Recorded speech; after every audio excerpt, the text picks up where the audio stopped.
Assalamu alaikum wa rahmatullahi ta'ala wa barakatuhu. Mu leƙa mu gani TV, ‘yan uwa masu albarka, al'ummar mu ta Nijar, barkanmu da wannan lokaci da kowa yake ciki. Ina yi ma kowa fatan alkhairi.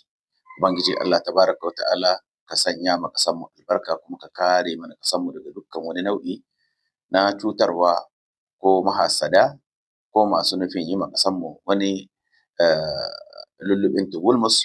Ubangiji Allah tabaraka wa ta'ala muna roƙo gare ka, ka sa tsari tsakanin mu da su, ka sanya ƙasar mu tsari tsakaninta da su. Allah ka sanya shugabannin mu tsari tsakanin su da su. Allah tabaraka wa ta'ala muna godiya, muna kuma ƙara gode ma. Al'ummar Nijar, ‘yan uwa masu albarka, yau za mu yi tunatarwa ne kamar yadda muka saba, kuma bisa ga abin da an buƙata na ƙasar mu ta Nijar, tunda ci gaba dai ya samu alhamdulillahi. Duka abin da zai kama ƙasar mu kwanciyar hankali shi shugabannin mu suke nema, ƙarƙashin jagorancin General Darme Alhaji Abdurrahman Chani. ‘Yan uwa masu albarka, ƙasar nan dai ita dai ce kullum kamar yadda muke faɗa, ita muke da ita, ita muke alfahari da ita, ita muke neman kuma mafita ga dukkan wani abu da zai dame mu a cikin ƙasar mu. Alhamdulillahi, muna ma Allah godiya. ‘Yan uwa masu albarka, muna cewa kullu yaumin Allah tabaraka wa ta'ala ka kawo mana damuna mai albarka, ka ba mu ruwan sama wanda za su amfani dabbobinmu da kuma nau'in ƙasar da Allah ka ba mu mai albarka, domin mu samu abinci wanda zai ciyar da al'umma kuma da dabbobinmu.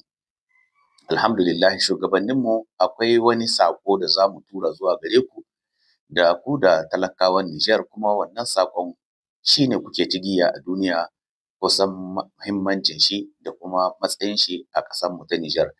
To alhamdulillah, ‘yan uwa masu albarka, za mu sa muku wani bidiyo wanda yake kira ga shugabanninmu da kuma al'umma tamu ta ƙasar mu ta Nijar, da kuma albishir da shike tattare cikin wannan bidiyo, saboda abun mamaki ne, kuma abun da muke nema ne, abun da ya kamata mu sa gabanmu, kuma shi ne Allah ya kawo mana. Kuma Allah tabaraka wa ta'ala ya sa ƙasarmu tana gaba a cikin sahun ƙasashe waɗanda suke nan a cikin wannan nau'i na albarkatun ƙasa da noma, har a haɗa shi da kiwo ma. Alhamdulillahi, wannan bawan Allah ya yi bayani sosai akan yanayin ruwa. Waɗansu ƙasashe Allah ya albarkace su da ruwan sama, mu kuma Allah tabaraka wa ta'ala sai albarkace mu da ruwan ƙasa.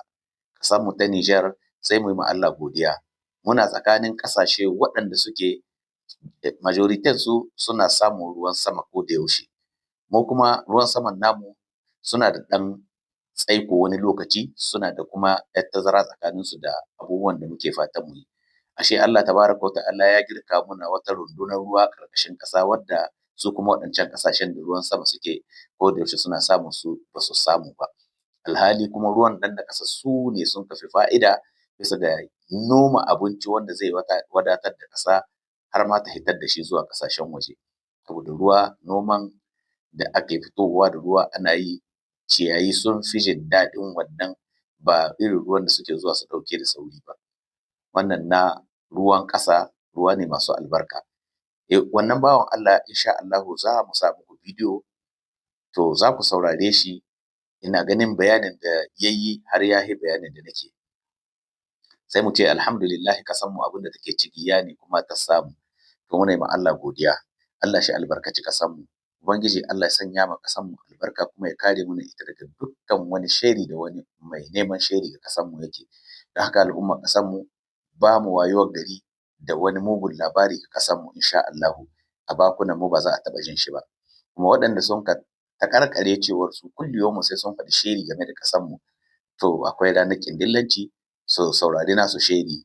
Hausawa sun ka ce rana ba ta ƙarya sai dai uwar ɗiya ta yi ƙarya. Kuma an ka ce 99 jours na ɓarawo, wato kwana 99 duka na ɓarawo ne shi ta sata, amma 'yan seul jour shi kuma wannan na mai kaya ne.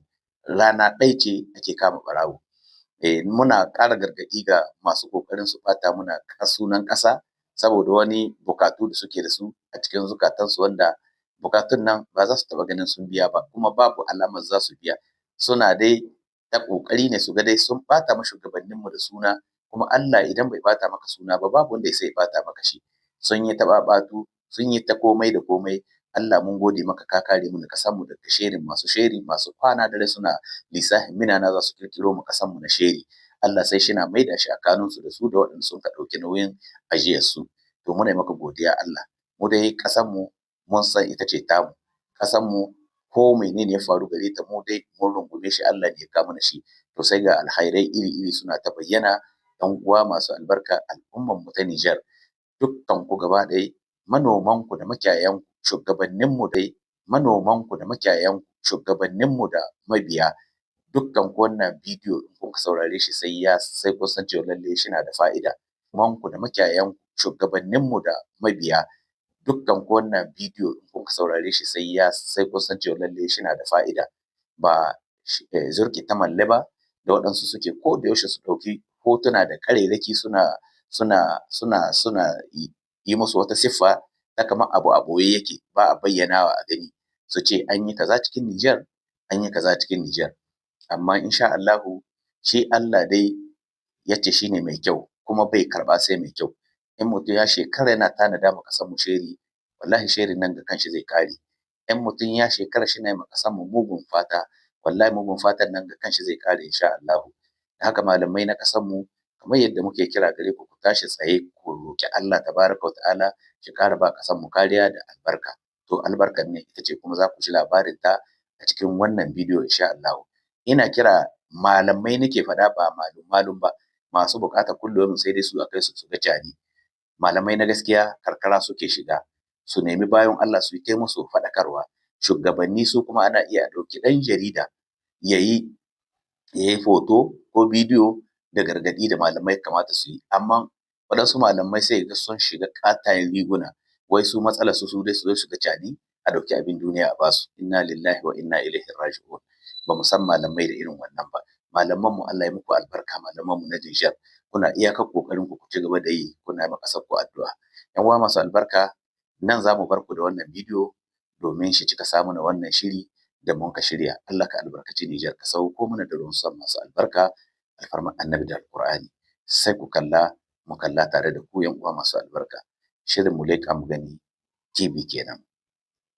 Chers Nigériens, nombreux ne savent pas qu'en avantage comparatif et en potentiel, le Niger a un potentiel agricole plus grand que la plupart des pays de la côte. Je répète, le Niger a un potentiel agricole plus grand que la plupart des pays de la côte. Le Niger, ça fait 15 millions d'hectares de terres agricoles disponibles. Des terres qui sont restées en jachère depuis des millénaires. Parce qu'il y a difficulté pour les exploiter. Il ne pleut pas assez. Il ne pleut pas souvent, il ne pleut pas partout. Mais l'avantage en agriculture, c'est la maîtrise de l'eau.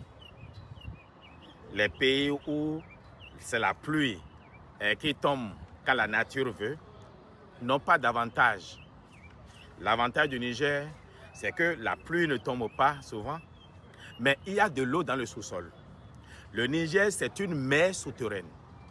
L'eau qui est dans le sous-sol du Niger dépasse l'eau que draine le fleuve Niger.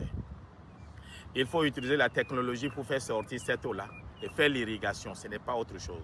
Les terres sont fertiles, on n'a même pas besoin d'engrais. Il y a le soleil. Alors que pour faire l'agriculture, on a besoin de trois choses. La terre, l'eau et le soleil. Le Niger remplit ces conditions. Ce qui fait que le potentiel agricole du Niger est mieux que le Bénin, que le Togo, que la Côte d'Ivoire et j'en oublie.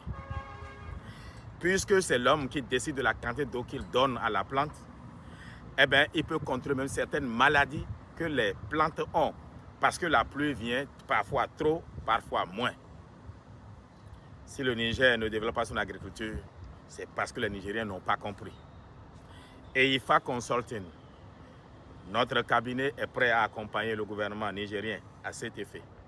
Avec du financement participatif, ce n'est pas une dette. Il faudrait que l'investissement dans son exploitation permette de rembourser. La vocation du Niger, c'est de nourrir les Nigériens, mais de vendre le surplus sur le Nigeria. 260 millions de personnes au même endroit. Le Niger a un avantage, la jeunesse de sa population vigoureuse et forte. Il faut aménager les terres agricoles et mettre les jeunes au travail. Aussi, le Niger a 270 000 hectares de terre où l'eau est à fleur de terre. Donc, facilement puisable pour l'agriculture. Ces terres-là, il faut les aménager tout de suite. Et tout ce qui pousse, même le blé, partout au monde, peut pousser au Niger. Parce que la nuit, le Niger a une température, devient une zone non tempérée. Donc, bref, nous sommes prêts à travailler avec les hautes autorités du Niger si tant est qu'elles veulent développer une économie fondamentale pour un développement à visage humain. Je suis Bertin Kourouvi, économiste, ami du Niger, et nous sommes le 17 mai 2025. Salam alaikum.